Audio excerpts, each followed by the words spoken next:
your bill and send it back to the conference. Okay. And what is your opinion of the government trying to get the retirement fund? I think it would be a drastic mistake because now you know that you have a benefit for the rest of your life. Yeah. Then you will have a benefit for however long somebody wants you to have it. They'll give you a bag of money and say, live off of this if you can. At least if I know what I have coming in every month, I can live off of what I get every month. Okay.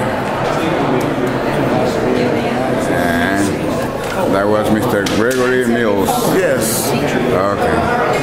Well, thank you, sir. Thank you, sir.